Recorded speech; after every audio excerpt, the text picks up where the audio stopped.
ஃபைனல்ஸில் ப்ராமிஸ்ருங்க இவங்க சேஞ்ச் பண்ணுவாங்களா பண்ண மாட்டாங்களா அப்படிங்கிற மாதிரி தான் இன்றைக்கி எபிசோடு வந்து ஒரு த்ரில்லிங்லேயே முடிக்கிறாங்க. அது மட்டும் இல்லாமல் இந்த நேகாவும் தேஜஸும் கண்ணா புண்ணான்னு சண்டை போட ஆரம்பிச்சிட்டாங்க. தேஜஸ் சொன்னால இந்த அமெரிக்காவில் இருக்கவங்களுக்கெல்லாம் இந்த லவ்வு மண்ணாங்கட்டி ஒரு மயிரும் கிடையாது. அது திரும்பவும் வந்து ப்ரூவ் பண்ணிட்டான். ஸோ இன்றைக்கி எபிசோடு வந்து ஃபைனல் எபிசோடுக்கும் எபிசோடு 34 ஸ்டார்ட் பண்ணுறதுக்கு முன்னாடி லைஃப் வந்து ஒரு மாதிரி யாராருக்கெல்லாம் ஒரு மாதிரி இதாக இருக்கும். ஸோ அவங்களாம் வந்து செகண்ட் லவ்வை கடைசியாக ஒரு தடவை பார்த்துக்குங்க. இதுக்கு மேலே இந்த மாதிரி ஒரு கான்செப்டே வரக்கூடாதுன்னு நினச்சிக்கிங்க. எபிசோட் 34 ஸ்டார்ட் பண்ணும்போதே பார்த்தீங்கன்னா அதுக்கு முன்னாடி வந்து லைக் பண்ணிட்டு வீடியோ பாருங்கள், கண்டிப்பாக சப்ஸ்கிரைப் பண்ணிட்டு வீடியோ பாருங்கள் ஃப்ரெண்ட்ஸ், ஷேர் பண்ணுங்கள், கமெண்ட் பண்ணுங்கள். ஃபஸ்ட்டே வந்து டேட்டு ஆரம்பிச்சிட்டாங்க காலையிலே. டேட்டு தாங்க, டேட்டு இது வந்து ஒரு பீச் டேட்டு. போய் எல்லோரையும் டைம் ஸ்பெண்ட் பண்ணுற மாதிரி பண்ண சொல்லிட்டு ஏர்லி மார்னிங்கில் வந்து பீச்சில் எப்படி இருக்கும், செம்மையாக இருக்கும்ல, வேறு லெவலில் இருக்கும். இந்த மாதிரி இந்த தாய்லாந்து பீச்சு இந்த மாதிரிலாம் பீச்செல்லாம் ஏர்லி மார்னிங் போனீங்கன்னா பயங்கரமாக இருக்கும். அந்த மாதிரி ரெடி பண்ணுறாங்க. அதில் பார்த்தீங்கன்னா தேஜஸ் நேகாவும் நல்லா தான் பேசிக்கிட்டு இருந்தாங்க. திடீர்னு பார்த்தா சண்டை போட ஆரம்பிச்சிட்டாங்க. பிரியங்கா வைக்க அவங்க எப்போதுமே சண்டை தான், இன்னமும் சண்டை போட்டுட்டு தான் இருக்காங்க. கண்டென்ட் கொடுக்குறங்கிற பேரில் கொடுத்து தள்ளிக்கிட்டே இருக்காங்க, ஓவராக தள்ளுறாங்க. பார்த்தா அதில் என்னென்னா வந்து ஒரு க்ளோஷர் கிடைக்கல, நான் வந்து நீ எனக்கு வந்து கன்ஃபியூஸில் இருக்க, நான் வந்து க்ளோஷர் கொடுக்குறேன் அப்படின்ட்டு என்னமெல்லாம் வந்துட்டு பேச மாட்டேன், நீ எனக்கு தேவையில்லை அப்படிங்கிற மாதிரி பிரியங்கா ஓப்பனாக சொல்லி வச்சு இவன் வந்து ஒரு கன்ஃபியூஸ்லேயே இருக்கான் திரும்பவும். ஓகே என்ன பண்ணுறது இல்லை, ஸ்கிரிப்ட் அப்படி தான் எழுதி கொடுத்தாங்களா இல்லை இவங்க உண்மையிலே அப்படி இருக்காங்களா அதெல்லாம் நமக்கு தெரியாது. அப்புறம் வீணாவும் தினேஷும் வந்து ரொம்ப கான்ஃபிடெண்ட்டாக இருக்காங்க.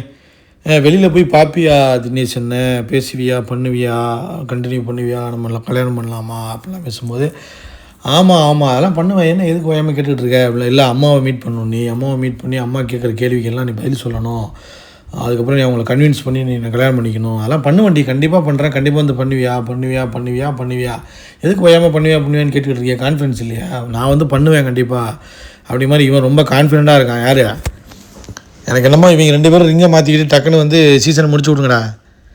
தேஜஸ் அழகாக வந்து இந்த சீசன் வரைக்கும் ஓட்டலான்னு ஓட்டிட்டு கடைசி 2 நாள் முன்னாடி கழட்டி விட்டு அமெரிக்காவே போய் அமெரிக்காவில் உள்ளடி வேலைகளை பார்ப்பான் போல், அந்த மாதிரி ஆள் தான் அவன் தேஜஸ். அப்புறம் வந்து அமித் நிவேதிதா வந்து ரொம்ப பாண்டிங்கில் இருக்காங்க, ரொம்ப அண்டர்ஸ்டாண்டிங், வெளில போய் கண்டினியூ பண்ணுற அளவுக்கு எல்லாம் செட் பண்ணிட்டாங்க அமித்தும் நிவேதிதாவும். அவங்க வேறு லெவலில் போயிட்டுருக்காங்க. அப்புறம் பார்த்திங்கன்னா இந்த டேட்லாம் முடிச்சிட்டாங்க, நல்லபடியாக எல்லாம் முடிச்சுட்டு வந்துச்சு. இருந்தால் சண்டை, சில பேருக்கு சண்டை இல்லை, அந்த மாதிரி முடிச்சுட்டு உள்ளுக்குள்ளே வர்றாங்க. அப்புறம் சுதிகா வருது. சுதிகா வந்து இன்னொரு டாஸ்க் ஒன்று சொல்லுது.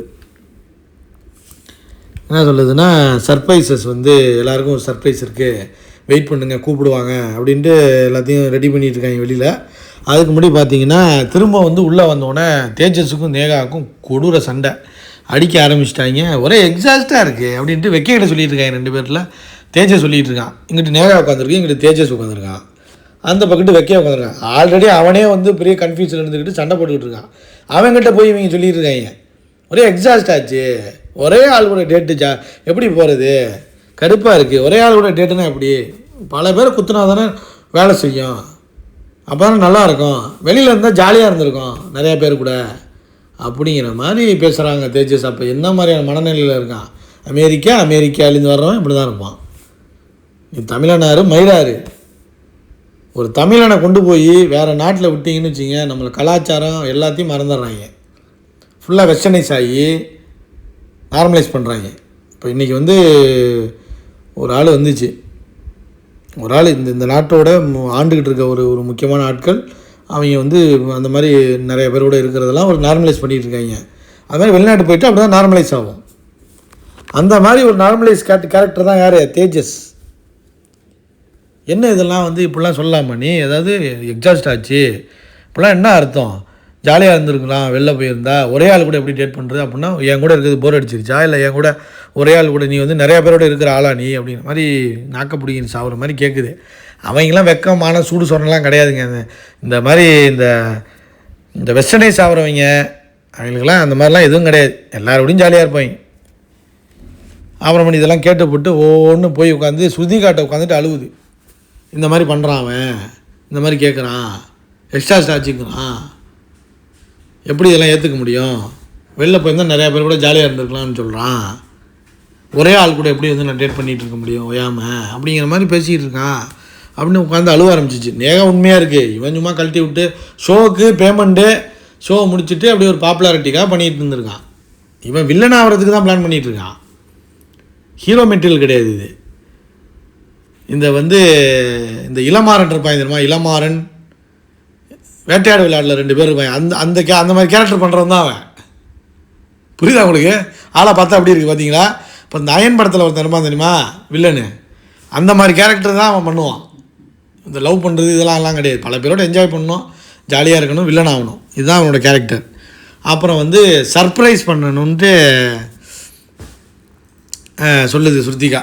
உங்கள் எல்லாருக்கும் ஒரு சர்ப்ரைஸ் இருக்குது அப்படின்னு முன்னாடி சொன்னது வந்து எல்லோரும் வெளியில் வாங்கன்னு அழைச்சிட்டு போகிறாங்க. பார்த்தா அந்த பிக் பாஸில் பண்ணுவாங்க தெரியுமா, ஃபைனலுக்கு முன்னாடி வந்து ஒரு பார்ட்டி வச்சு ட்ரிங்க்ஸ் எல்லாம் கொடுத்து பாட்டெல்லாம் போடுவாங்க நம்ம சிங்கர்ஸ்லாம் வந்து. அந்த மாதிரி வந்து சிங்கர்ஸ்லாம் வந்து இவங்களுக்கு பாட்டெல்லாம் பாடி இது பண்ணி அது பண்ணி உடனே வந்து ஒரே கூத்து கும்பலமாக இருந்துட்டு ஜாலி பண்ணி அழகாக பண்ணிட்டாங்க. பண்ணிவிட்டு கடைசியாக வந்து இதோட அடுத்து ஃபைனல் தான். ஸ்ருதிகா வந்து சொல்லுது, எல்லாம் பார்த்து ஜாலியாக அனுட்டிங்களா, இதோட ஃபைனல் போயிடுவோம். ஃபைனல் என்னென்னா எல்லாருமே வந்து ப்ராமிஸ் ரிங்குன்னு ஒன்று மாற்றிக்கணும். அது எந்தெந்த ஜோடிலாம் மாற்றணும், எல்லா ஜோடியும் மாற்றினா தான் அதுக்கப்புறம் அதுலேருந்து நாங்கள் வந்து ஃபைனல் எப்படி சூஸ் பண்ணுவாங்க போல். அது எப்படி ஃபைனலில் எந்த மாதிரியான ப்ரொபகண்டா இருக்குதுன்னு எனக்கு தெரியல. அதை பற்றி இன்னும் வெளியவும் ஆகலை, எதுவும் லீக்காகவும் ஆகலை. ஸோ ஞாயிற்றுக்கிழமை தான் இதை பற்றி, நாளைக்கு தாங்க வரும், நாளைக்கு தான் இதை பற்றியே வெளியாக்குவாங்க. எந்த மாதிரியான ஃபைனலாக இருக்க போகுது, ப்ராமிஸ் ரிங்குனா என்ன எல்லாம் வரும். அதில் வந்து வெக்கே பிரியங்கிட்ட போய் க்ளீனாக சொல்லுது ஸ்ருதிகா, ப்ராமிஸ் ரிங்கு சேஞ்ச் பண்ணுறீங்களா என்னங்கிறத வச்சு தான் உங்களுக்கு ஃபைனல் இருக்குது அப்படிங்கிற மாதிரி சொல்லும்போது, நான் எஃபர்ட் போடுறேன், அவன் எஃபர்ட் போடலங்கிறா, அப்புறம் நல்லா பேசுகிறா பழகுறா, நான் என்ன தான் பண்ண முடியும், எப்போதுமே சண்டை நடந்துக்கிட்டே இருக்குது. நானுமே இவனுமே கன்ஃபியூஸாக தான் இருக்கான். அப்போ அது மேலே ப்ளேம் போடுறான். அவள் வந்து முடிவு பண்ணிட்டா, நீ வேண்டான்னா வேண்டான்னு சொல்லிட்டு போடா, அது அவசரமாக நடக்குது, இது நடக்குது, அது நடக்குதுன்னா. காதல்னா எப்போ வரும்னு சொல்ல முடியாது, அவசரமாக தான் வரும், உன் இஷ்டத்துக்காக வரும் அப்படிங்கிற மாதிரி அவள் கழுவி ஊற்றுறான் பிரியங்கா. இவன் என்னடானா நான் எஃபர்ட் போடலங்கிறா. அப்புறம் வந்து சண்டை வருது, ஒரே மாதிரி கன்ஃபியூஸாக இருக்குது. என்னங்கிறத ஃபைனலில் தான் உங்களுக்கு தெரியும். வெக்கியும் அதான் சொல்கிறான், ஃபைனலை பார்த்து தெரிஞ்சுங்கடா அப்படின்ட்டு.